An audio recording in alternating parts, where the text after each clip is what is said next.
Hello and welcome once again, you all guys, into my YouTube channel. I hope you guys are doing well over there. And as you know, this is Dr. Ajaz Ahmad Bhatt. In this video, we are going to discuss about the primary, secondary tabulation of statics, tabulation of data, and all, and the sampling as well. So I hope this video will be proved fruitful for you all guys. But this needs your passion, this needs your time to watch out the video from the beginning till ending. ठीक है ना? I hope you guys will coordinate with me and to watch out the video from beginning till end. But before starting the lecture, I must tell you, kindly share. जो वो जाहिर सी बात है, share भी करना है, सब्सक्राइब भी करना है, एंड प्लस लाइक भी करना है. ठीक है ना? I hope you will understood what the conditions going through around, so you can share it and subscribe as well. So not wasting too much time for you all guys, है ना? तो हम इस वीडियो को थोड़ा extend करेंगे, और इस वीडियो को हमने जो जहाँ पे इसका असल पर्पस है, that's the MCQ based on the primary secondary data, है ना? This is gonna be a very effective for the finance account assistant, and apart from this exam, ये बाकी एग्जाम के लिए भी बहुत ही इंपॉर्टेंट हो सकता है. चलिए move on the first question जो आपकी स्क्रीन पे आएगा अभी. Let's discuss the first question. But before starting the first question, I must tell you what is collection of data. In statics, the data collection जो है is a process of gathering information from all the relevant sources to find out the solution of research problem. जो आपका असल में objective होता है, जो आपका रिसर्च प्रॉब्लम होता है, ठीक है ना, जो असल एरिया होता है सैम्पलिंग का, उसमें हम डेटा कलेक्शन करते हैं just because of the relevant idea के लिए, रिलेवेंट ऑब्जेक्ट के लिए. एंड डेटा कलेक्शन करने का हमें बहुत सारे तरीके होते हैं, ठीक है ना. ये बहुत सारे ऑर्गेनाइजेशन कर सकते हैं, हम पर्सनली रिसर्च रिलेटेड भी कर सकते हैं. और the main source of data collection methods are data can be classified in two ways, that is namely primary and the secondary. Primary वो होता है जो रेडिली अवेलेबल नहीं होगा, that needs a proper channels to find out collect the data like observations, surveys, ठीक है ना. Questionnaire क्या होता है? a set of questions. तो उसके लिए बहुत सारे इंपॉर्टेंट इश्यूज, एक रिसर्च डिज़ाइन बाकायदा बनाना पड़ता है, that can get a information, that can get a collect of data, ठीक है ना, कलेक्शन ऑफ डेटा. तो प्राइमरी मेथड जो है, प्राइमरी डेटा कलेक्शन के दो तरीके हैं. One is quantitative method and next is qualitative. I must tell you, मैं इसको डिस्कस करना चाहता हूँ आपके साथ. क्वांटिटेटिव जो पहला ही क्वेश्चन है, which of the following known as types of data research, इसी को मैं डिफाइन करूंगा, है ना. इसका आंसर जो है that is qualitative data and quantitative data, इसी को मैं डिफाइन करूंगा यहाँ पे, ठीक है ना. बेसिकली जो है क्वांटिटेटिव मेथड जो है, it is based on mathematical calculation using various formats like close ended questions, ठीक है ना. इसमें लाइक कोरिलेशन एंड रिग्रेशन हम निकालते हैं, the variation in between, the difference in between the two variables, the correlation between two variables, that actually demands mathematical calculation using the various formats to close ended questions, ठीक है. दूसरा है qualitative जो है, it does not involve any mathematical calculation. This method is closely associated with elements that are not quantifiable. ये quality के based पे होती है. This quality data collection method includes interviews, questionnaires, observations, case studies etcetera, ठीक है ना. तो ऐसी चीज़ें हैं. तो ऑब्जर्वेशन मेथड होता है, इंटरव्यू मेथड होता है, क्वेश्चनायर मेथड होता है, शेड्यूल्स होते हैं एंड सर्वेज होते हैं. तो this is the way to find out the data, ठीक है ना. तो आपको पहले क्वेश्चन का आंसर जो है ये अच्छी तरह से समझ आया होगा. Which of the following are known as the types of research data? पहला क्वेश्चन है ये. The answer is B part, qualitative data and quantitative data, which we have discussed, ठीक है ना. Which of the following statement is true about the collection of data?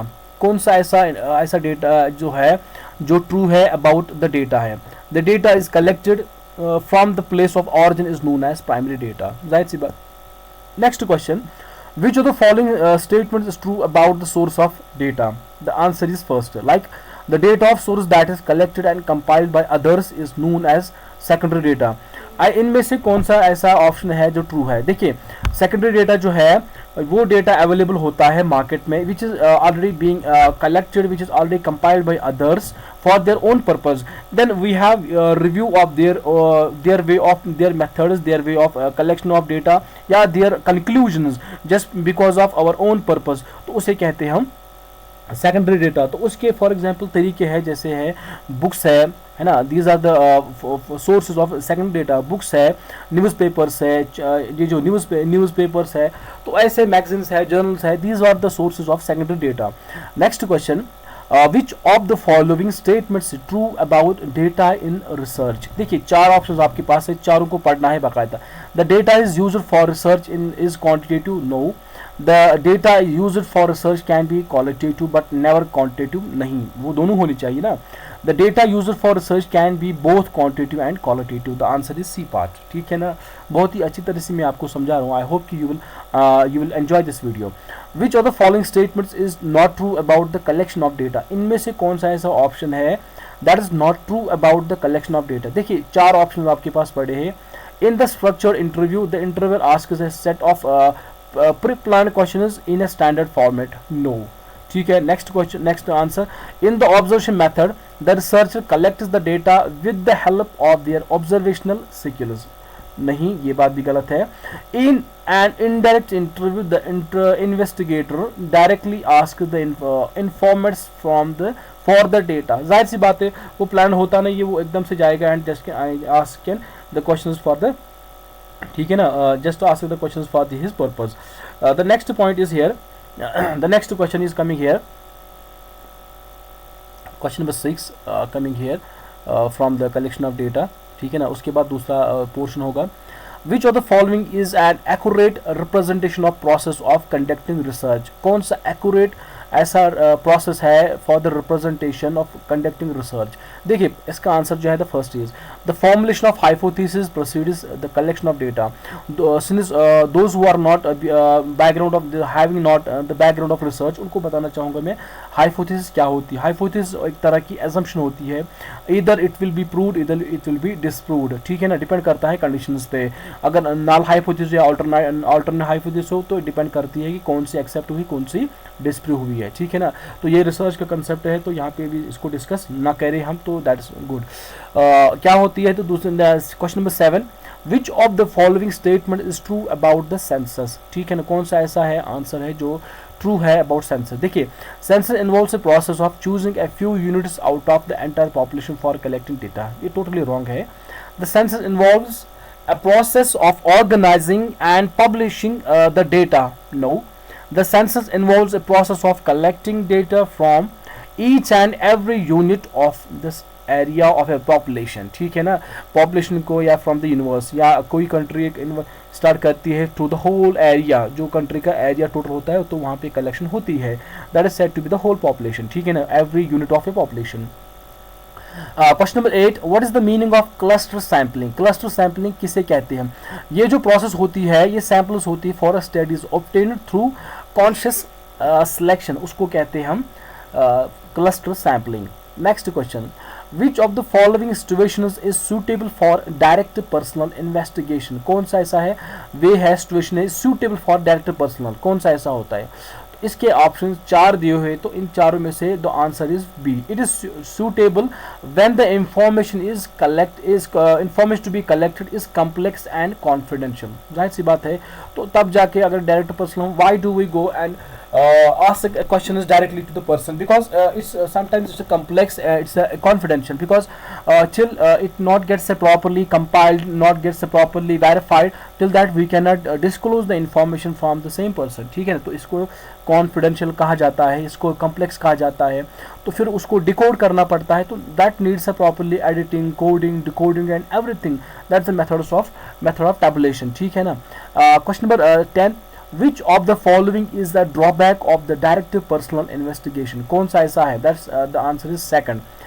It is an extremely costly and time consuming process. ये है इसका disadvantage है direct personal interview investigation का, because it's a costly. You have to go there where you can get the collection, get an data from the person, and you have to consume time. It takes a time as well. अगर for example अगर आपको inter state हो जाना हो, inter country जाना हो, तो that actually takes a time ना, तो that will demands your time, that demands your passion as well as time as well as money as well. तो ये एक थोड़ा इकोनॉमिकल वे में जाता है. ठीक है ना. The next question is here. Question number 11, which of the following situation is suitable for the indirect oral investigation. कौन सा ऐसा ट्रू है, दैट्स जो है जो क्या कहते हैं उसी को, which is the following institution is suitable for the indirect oral investigation, कौन सा सूटेबल है इनडायरेक्ट ऑरल का। देखिए द आंसर इज डी, तो यहाँ पे सारे इसके ठीक है। This method is suitable when the field of investigation is large, method is used when the इंफॉर्मेंट is not capable of providing information. जाहिर सी बात है, जब बंदा आपको जो रेस्पोंडेंट है that is not suitable, that is not able to understand और to reply in a stipulated time, so it needs actually your time to go there and just ask the questions and get the results from there. Question number 14 which is after 13, ठीक है ना। तो यहाँ पे हम इसको देख रहे हैं, which of these statements is true for collecting information from a third party। तो answer is first, the indirect oral investigation is used to collect data from the third parties। Okay, तो यहाँ पे जो है क्वेश्चन नंबर 12 यहाँ पे जो आप देख रहे हो, विच of the following statement is true about the collection of data. Question यहाँ पे हमने 11 लिया था, फिर हमने 14 लिया, ठीक है ना, सॉरी। तो अब यहाँ पे हम 12 ले रहे हैं, तो हमने थोड़ी यहाँ पे कंसिस्टेंसी और थोड़ा बिगाड़ दिया आपके लिए ना, तो इसको थोड़ा अंडरस्टैंड कर लीजिए। विच of the following statements is true about the collection of data, ठीक है ना, कौन सा ऐसा इन्फॉर्मेशन है, कौन सा ऐसा वे है collection of data which is true, ठीक है ना। The answer is A, the problem of doubtful confusion arise in the case of indirect और oral investigation. Question number 14, which of the following is the main point of difference between primary and the secondary, कौन सा ऐसा important ऐसा main point है that can create a difference in between the primary and the secondary data. The answer is C, the primary data is much more reliable than the secondary because it is collected directly from the respondents. Before short while I told you the primary data is raw material, as raw data which is not used by any person before this collection, ठीक है ना। It's the primary data, it's the first hand data, it's not used data, so that's what we can tell it, we can define in between that the secondary data is that data वो जो है that's others have used earlier. तो हम कह सकते हैं इसमें that primary data is much more reliable than the secondary data, ठीक है ना, because it is collected directly from the respondents, ठीक है ना। Question number 15, because it's after the 14, लेकिन हमने 14 डिस्कस किया हुआ है। The main feature of secondary source of data is that the answer is D. Basically it involves collecting data from existing sources that had gathered primary data beforehand and for their research purpose, ठीक है। तो मैंने आपके साथ यहाँ पे collection of data के question discuss किए। Now we will move on to the sampling methods क्या होती है। Before starting the sampling methods I must tell you कि सैम्पलिंग क्या होती है, ठीक है ना। इसको बाकायदा आप लिख भी सकते हो, you can listen it correctly. Sampling is a process used in a statistical analysis in which a predetermined number of observations are taken from a larger population. Sampling क्या होती है, एक जो प्री-प्लान होती है, प्री-डिटरमाइंड होती है, मतलब प्री-प्लान होती है। फॉर एग्जाम्पल हमने एक एरिया लिया है, फिर वहाँ से हम एक थोड़ा सा सैम्पल डिसाइड करते हैं। आउट ऑफ 100 पॉपुलेशन में हम 10 लोग लेते हैं, ठीक है ना। तो फॉर एग्जांपल हमारे जो डिस्ट्रिक्ट अनंतनाग में, या फॉर एग्जांपल हमारे कश्मीर डिवीजन में, या जम्मू कश्मीर में डिवीजन है जितने डिस्ट्रिक्ट्स है, और लद्दाख को छोड़ के, ठीक है ना, जो 20 डिस्ट्रिक्ट्स है, तो इन 20 डिस्ट्रिक्ट्स में फॉर एग्जांपल हम 2 ही डिस्ट्रिक्ट को लेंगे, एक श्रीनगर को, दूसरे जम्मू को लेंगे। तो फिर इनमें ही ऑब्जर्वेशन करेंगे हम आउट ऑफ द पॉपुलेशन, ठीक है ना। That is said to be the sampling process. The methodology used to sample for a larger population depends on the type of analysis being performed, but it may be include simple random sampling or systematic sampling. जो मैंने आपके साथ discuss किया हुआ है, that is 2 types of sampling. That's वो जो होती है, एक probability and next is non probability. Probability किसे कहते हैं हम? That's where we can give every person, every respondents equal chance to get selected, है ना, for the response for the exam. जैसे कि आप लोग एग्जाम में बैठोगे, ठीक है ना, every person will having a proper chances to get selected for the assistant accountant, right, तो finance account assistant. No one can be biased over there. तो यहाँ पे bias नहीं होगी, तो everyone will having a proper chances, everyone having a proper authority, what we say, the rights to holding their position over there, just giving a good efforts in the exams. तो इसी तरह जो non probability है, वहाँ वो purpose होते हैं, वो जहाँ पे वो डेलिबरेटली है, जजमेंटल होती है, ठीक है ना, जहाँ पे हम जजमेंट कर सकते हैं, हम जज कर सकते हैं एक ही बंदे को, किसी बंदे को, एक व्यक्ति को, ठीक है ना, या पर्पज हो जहाँ पे हमें कोई पर्पज होगा बिहाइंड दिस, या दूसरा जो हमने कहा डेलिबरेटली किसी को चूज को हम ऑब्जर्व कर सकते हैं, तो इसको हम कहते हैं कि है सैम्पलिंग प्रोसेस होती है, ठीक है ना। Not wasting too much time this all है, so move on to the question number 16। Which of the following sampling methods which is probability method, ठीक है ना, अभी तक मैं बता रहा था आपको। देखिए जजमेंटल जो है this is not a random method, ठीक है, रैंडम मेथड या प्रोबेबिलिटी, जजमेंट होता है, कोटा होता है, ठीक है। The answer is C part. C part क्या है यहाँ पे, simple random sampling is actually a probabilities method, क्योंकि इसमें एक बंदे को, हर बंदे को हम चांसेस देते हैं just because of the response, ठीक है ना। Question number 17, which among the following is the benefit of using simple random sampling? The answer is D part. We can calculate the accuracy of results. इसमें calculate भी कर सकते हैं हम किसकी रिजल्ट्स जो एक्यूरेसी है वो भी कर सकते हैं because of the primary data, because of the simple random sampling. So move on the question number 18। Increasing the sample size has the following effect upon the sampling error. देखिए अगर sampling size हमारा बढ़ गया, ठीक है, पहले 200 था, अब 300 बढ़ गया, या 500 था तो 1000 बढ़ गया सैम्पलिंग साइज, ठीक है ना, तो एक्चुअली उसमें क्या होती है, that can affect the sampling error. Yes, for example कैसे, it reduces the sampling error, ठीक है ना, यहाँ पे जो answer it reduce the sampling error. Question number 19, which of the following is not a type of non probability sampling. इसमें कौन सा ऐसा है जो नॉन प्रोबेबिलिटी सैम्पलिंग नहीं है, दैट स्ट्रेटिफाइड। स्ट्रेटिफाइड क्या होती है, हम स्ट्रेटा बनाते हैं, पहले हम एक तरह का फॉर एग्जाम्पल अगर हमारे पास जो अभी तक मैंने अभी बताया था कि हमारे पास 2 डिस्ट्रिक्ट्स है, that is Srinagar and Jammu, तो इन 2 डिस्ट्रिक्ट्स को हम क्या करें, स्ट्रेटिफाइड करेंगे। फॉर एग्जाम्पल कुछ एरिया को हम चूज करें, यहाँ से 3 एरिया, वहाँ से 3 एरिया, हो गए 6 area out of 2 districts, that is, तो हम इनको on the basis of their condition, for example उनकी इनकम पे हम वेरिएबल्स पे हम स्ट्रेटा बनाएंगे, इनकी इनकम्स पे, ठीक है, उनके लिविंग स्टैंडर्ड पे, तो these are the variables on which we can make the stratified sampling, that is said to be the probability. तो यहाँ पे स्ट्रेटिफाइड सैम्पलिंग इसका पार्ट नहीं है। Question number 20, sample is regarded as a subset of, किसका है, that's a population. Sample किसका है, population is area, and sample जो है इस पॉपुलेशन का ही एक हिस्सा होता है, जो कि हम यहाँ पे फिर उसको क्या करते हैं, हम सेगमेंट करते हैं, सेगमेंटेशन कहते हैं हम सेगमेंटेशन करते हैं इस चीज़ का, and we can find out the sample out of the population, whole population में। The difference between a static and parameter is called, उसको क्या कहते हैं हम, the answer is sampling error. अगर इन दोनों में स्टैटिक जो है एंड पैरामीटर है, अगर इन दोनों में कोई डिफरेंस हमें लगा है, फॉर एग्जांपल जो हम काई स्क्वायर टेस्ट हम लगा लेते हैं, ऑब्जर्वेशन में है, ऑब्जर्वेशन एंड एक्सपेक्टेड में, तो ये इस तरह का पैरामीटर जो हम देख, स्टैटिक एंड पैरामीटर में जो वेरिएशन आपस में आती है ना, difference, that is send to be the sampling error. Okay, question number 22 coming here from the right side. The probability of selecting an item in probability sampling from the population is known as, उसको क्या कहते हैं, the answer is none zero, ठीक है ना, none zero, ठीक है। The question number 23, the distribution that is formed by all possible values of a statics is known as, उसको क्या कहते हैं, the answer is C, sampling distribution। sampling distribution क्या होती है, which is formed by all possible values of statics is known as sampling distribution। Question number 24 आपके साथ share कर रहा हूँ। Among these which sampling is based on equal probability, which, कौन सा सैम्पलिंग है which is based on equal probability. देखिए the answer is simple random sampling जो है which is based on equal probability, जो मैंने अभी तक आपके साथ डिस्कस किया है, very simple answer. Okay, question number 25 coming here, जो लास्ट है सैम्पलिंग मेथड का, उसके बाद जो होगा स्टैटिक्स का, फिर टैबुलेशन का होगा, तो आप थोड़ा पैशन रखिए, है ना, मेरे साथ।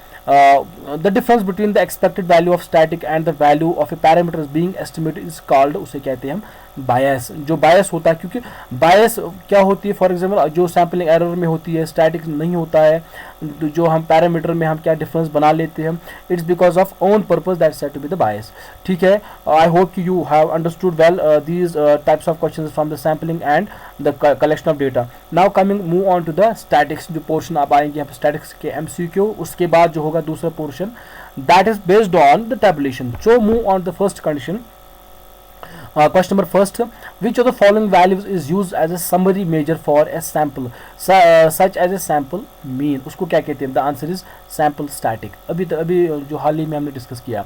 Which of the following is a branch of statics? इनमें से कौन सा ब्रांच है जो स्टैटिक्स का? देखिए डिस्क्रिप्टिव भी है एंड इन्फ्लुएंशियल स्टैटिक्स भी है, तो बोथ ए आर बी. ठीक है ना, इसको मैंने यहाँ पे हाईलाइट नहीं किया हुआ है, तो I am going to highlight. ठीक है ना. Okay, now question number 3. The control charts and procedures of descriptive statics which are used to enhance procedure can be classified into which of these categories? The answer is statistical tools. जो statical tools है that is to be used to discuss to analyse the data, उसके लिए बहुत सारे tools होते हैं. For example tabulation है, charts है, ग्राफिकल रिप्रेजेंटेशन है. ठीक है ना, जो हमें जिस डिस्क्राइब कर सकती चीज़ों को. अगर हम टूल्स की बात करते हैं तो then comes to the correlation होती है, रिग्रेशन होती है. ठीक है ना, एनोवा एनालिसिस ऑफ वेरिएंस होता है, काई स्क्वायर होता है, टी टेस्ट होता है, एफ टेस्ट है, जेड टेस्ट है. तो these are the tools that can be used to classify into which of the categories. ठीक है ना, जो हम that said to be the statistical tools.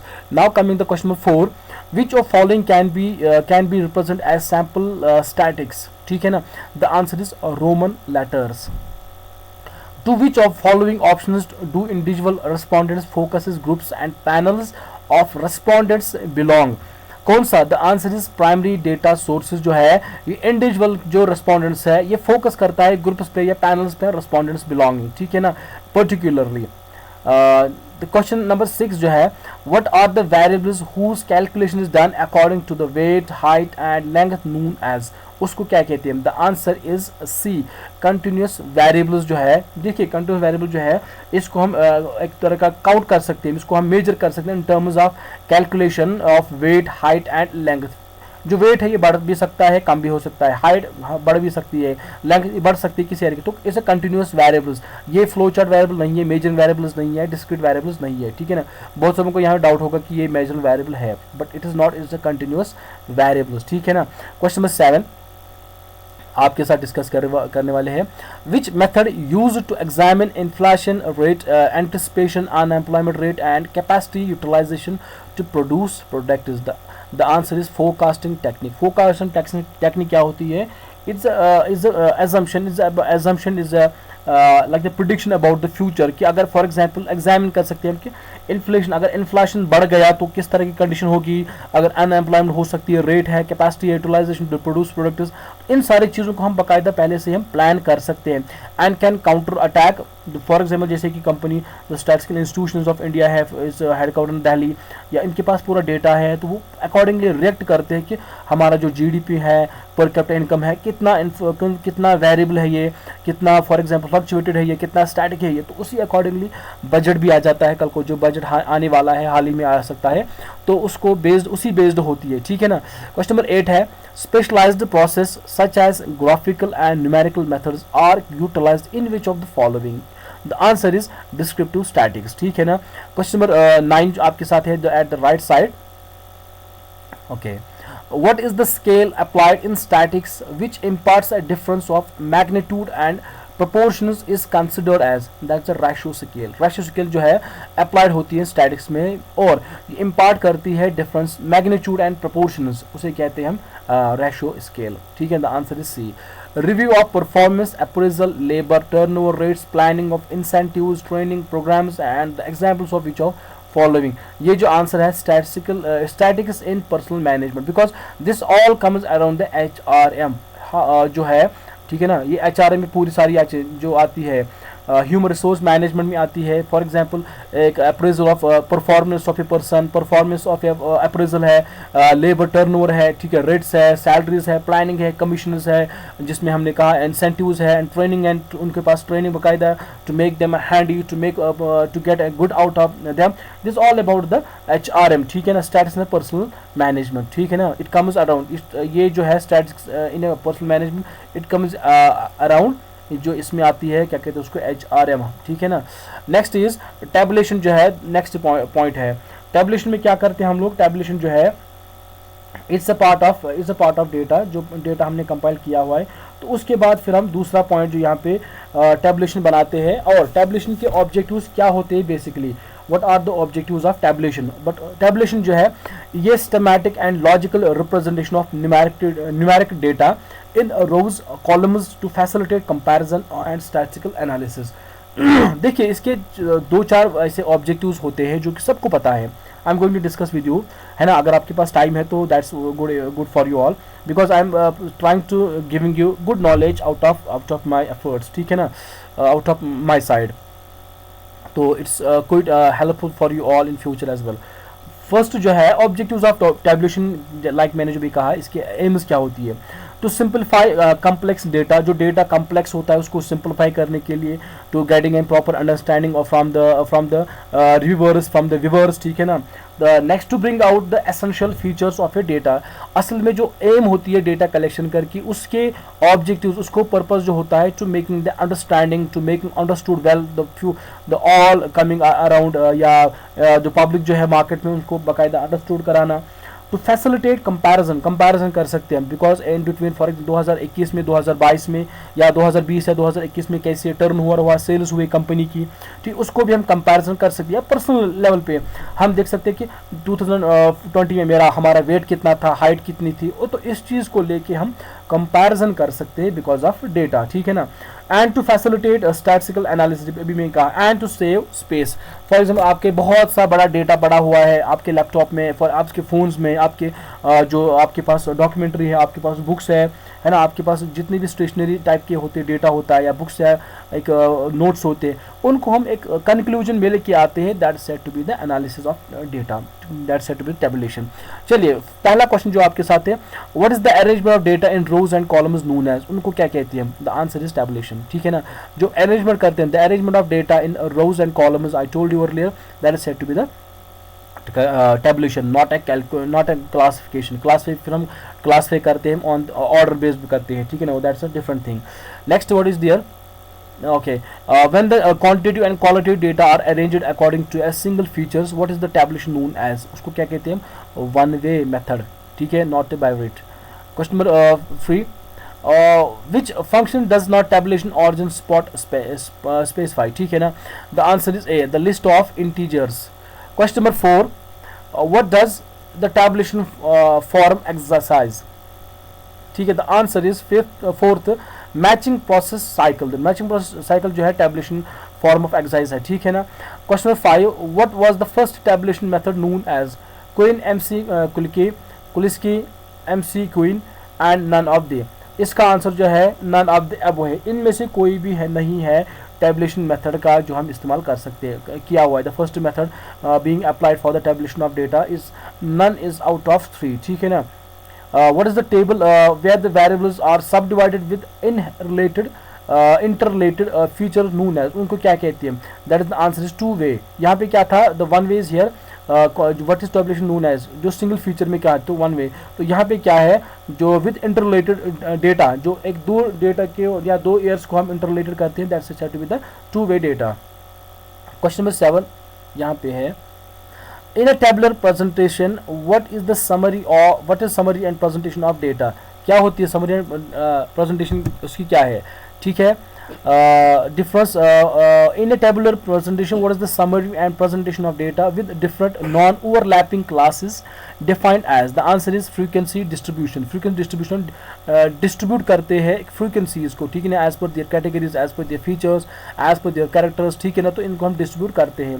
For example अगर हम बात करते हैं, सिंपली बात करते हैं, हम वेरिएबल्स हमारे पास होते हैं, ठीक है ना। फॉर एग्जाम्पल एक जेंडर है, इनकम है, ठीक है ना, तो ये हमारे पास वेरिएबल्स हैं, तो इनको हम डिस्ट्रीब्यूट करते हैं अकॉर्डिंग टू देयर फ्रीक्वेंसीज, कितने नंबर से क्या नहीं है। What are the general tables of data used to show data in a orderly manner known as, उनको क्या कहते हैं? The answer is respiratory tables, ठीक है ना, रेस्पिरेटरी टेबल्स है, रिपोजिटरी टेबल्स उनको कहा जाता है। The answer is C. I hope you guys will understood well this video, you guys will enjoy this video, and this would be definitely fruitful for you all guys। I hope you guys will love this video, enjoy this video, but साथ साथ में इस video को share भी करिए, साथ साथ में सब्सक्राइब भी करिए, and don't forget to share, don't forget to subscribe with you all, with other friends, उनको भी सब्सक्राइब करिए, उनके साथ भी शेयर करिए। that will help me to make more videos for you all guys, that definitely help you in future for to cracking exam to cracking down the exam है ना, to qualify the exams. I hope all the best for you all. So guys, goodbye, see you all soon very into my YouTube channel. Till that, stay happy and goodbye.